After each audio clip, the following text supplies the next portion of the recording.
2016 में 25 साल के केरला के रहने वाले फिरोज खान अपना ही घर छोड़कर चले जाते हैं Islamic state of Iraq and Syria, जिसको आईएसआईएस भी कहते हैं, उसको ज्वाइन करने के लिए। ये फोटो जो आप देख रहे हो ये है बिंदु संपत की, जिनकी बेटी निमिषा केरला में रहती थी। निमिषा जो थी वो केरला में ही एक डेंटल स्कूल में एक स्टूडेंट थी, जहां पर उनकी मुलाकात होती है क्रिश्चियन लड़के से, और इस क्रिश्चियन लड़के में निमिषा को अपना फ्यूचर हस्बैंड दिखता है। और निमिषा जो है वो अपना धर्म चेंज करती है और हिंदुइज्म से इस्लाम को अपनाती है और अपना नाम निमिषा से चेंज करके फातिमा रख लेती हैं। और वहीं जो ये क्रिश्चियन लड़का होता है ये भी अपना धर्म चेंज करता है और इस्लाम को कबूल करता है। निमिषा, जिसका नाम अब फातिमा था, उसने अपने हस्बैंड के साथ आईएसआईएस को ज्वाइन किया और लेटर ऑन 2016 के बाद इनको अफगानिस्तान के जेल में इसके हस्बैंड के साथ बंद कर दिया गया। सिमिलरली अरीब मजीद, जो कि कल्याण का रेजिडेंट था, उसको अथॉरिटीज ने 2014 में अरेस्ट किया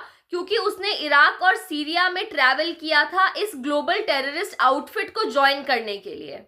नेशनल इन्वेस्टिगेशन एजेंसी के ऑफिशियल रिपोर्ट्स के अकॉर्डिंग 2021 से लेकर 2023 तक अराउंड 100 से 200 इंडिविजुअल्स ने आईएसआईएस को ज्वाइन किया है। जितने भी लोगों ने आईएसआईएस को ज्वाइन किया उनमें से कुछ लोगों को मार दिया गया है और कुछ लोग अभी भी जेल में बंद हैं। इंडिया में अराउंड 17 करोड़ मुस्लिम पॉपुलेशन है और इंडिया पूरे वर्ल्ड की सेकेंड लार्जेस्ट ऐसी कंट्री है जहां मुस्लिम पॉपुलेशन सबसे ज्यादा है। लेकिन इतना ज्यादा हाई मुस्लिम पॉपुलेशन होने के बावजूद अगर आप देखोगे और इंडिया को बाकी कंट्रीज से कंपेयर करोगे तो इंडियन जो मुस्लिम्स हैं उन्होंने इतना ज्यादा अमाउंट में आईएसआईएस को ज्वाइन नहीं किया है। इंडिया में ये परसेंटेज बहुत ज्यादा लो है as compare to other countries. European Union से अराउंड 4000 से 5000 लोगों ने आईएसआईएस ज्वाइन किया है, जिसमें से 1700 फ्रांस से हैं, 760 जर्मनी से हैं। अब सवाल ये उठता है कि आखिर क्यों इंडियंस जो हैं वो टेररिस्ट ऑर्गेनाइजेशंस को ज्वाइन करते हैं।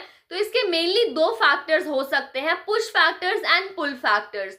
पुश फैक्टर्स वो फैक्टर्स होते हैं जो कि एक पर्सन को ढकेलते हैं कि वो जाकर ऐसे टेररिस्ट ऑर्गेनाइजेशंस को ज्वाइन करे, और वहीं पुल फैक्टर्स वो फैक्टर्स होते हैं जो कि किसी पर्सन को अट्रैक्ट करते हैं कि वो जाकर टेररिस्ट ऑर्गेनाइजेशंस को खुद की मर्जी से ज्वाइन करें। आईएसआईएस जैसे एक्सट्रीमिस्ट ग्रुप्स जितने भी रिक्रूटमेंट खुद की ऑर्गेनाइजेशंस में करते हैं वो सोशल मीडिया और अदर एनक्रिप्टेड एप्स को यूज करके करते हैं। बहुत सारे इंडिविजुअल्स ऐसे होते हैं जो कि प्रोपोगेंडा वीडियोस, फेक नरेटिव्स और इमोशनल मैनिपुलेशन का शिकार होते हैं। काफी बार ऐसा नरेटिव सेट कर दिया जाता है कि आपकी कम्युनिटी के खिलाफ आपकी ही कंट्री में इनजस्टिसेस हो रहे हैं, आपकी कम्युनिटी को ऑप्रेस किया जा रहा है, वर्ल्ड जो है वो आपकी कम्युनिटी के लिए काफी ज्यादा बायस्ड है, काफी ज्यादा अनफेयर है। और आईएसआईएस जैसे ग्रुप इस इमोशनल स्टेट का फायदा उठाते हैं और लोगों को मैनिपुलेट करते हैं।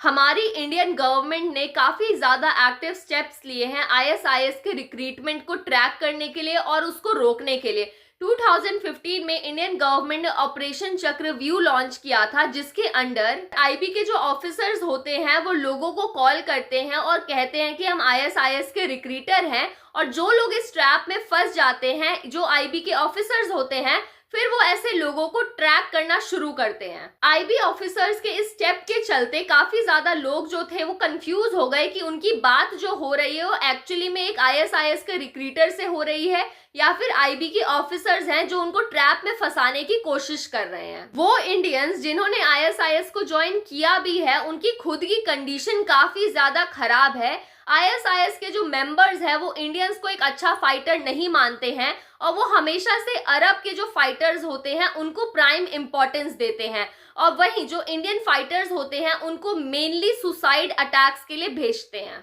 जो फाइटर्स इंडिया और बांग्लादेश जैसी कंट्रीज से आते हैं उनको काफी ज्यादा मिजरेबल कंडीशंस में रखा जाता है। फूड और बेसिक नेसेसिटीज के लिए भी उनको काफी ज्यादा स्ट्रगल करना पड़ता है। इस रेसिज्म के पीछे ये रीजन है कि आईएसआईएस ये मानती है कि जो इस्लाम इंडिया, बांग्लादेश और पाकिस्तान में फॉलो किया जाता है वो कुरान की टीचिंग से काफी ज्यादा अलग है। इसलिए ISIS Indian Muslims, Bangladeshi Muslims और पाकिस्तानी मुस्लिम्स को रियल मुस्लिम कंसीडर नहीं करती है। अब बात आती है नेशनल आइडेंटिटी की। यूरोप में जो मुस्लिम्स रह रहे हैं वो किसी और कंट्री से माइग्रेट करके यूरोप में सेटल डाउन हुए हैं, और वहीं इंडिया में जो मुस्लिम्स रह रहे हैं वो हजारों साल से इंडिया में ही रह रहे हैं।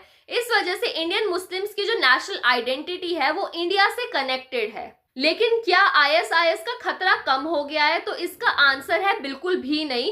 इंडियन अथॉरिटीज को काफी ज्यादा जरूरी है कि वो केरला जैसे स्टेट्स में काफी ज्यादा स्पेशल अटेंशन दे और स्पेशल फोकस करे केरला जैसे स्टेट्स में, क्योंकि यहाँ से रेडिकलाइजेशन के केसेस काफी ज्यादा आते हैं। तो अगर ये वीडियो आपको इन्फॉर्मेटिव लगी होगी तो प्लीज लाइक और सब्सक्राइब कर देना। तब तक के लिए see you in the next video.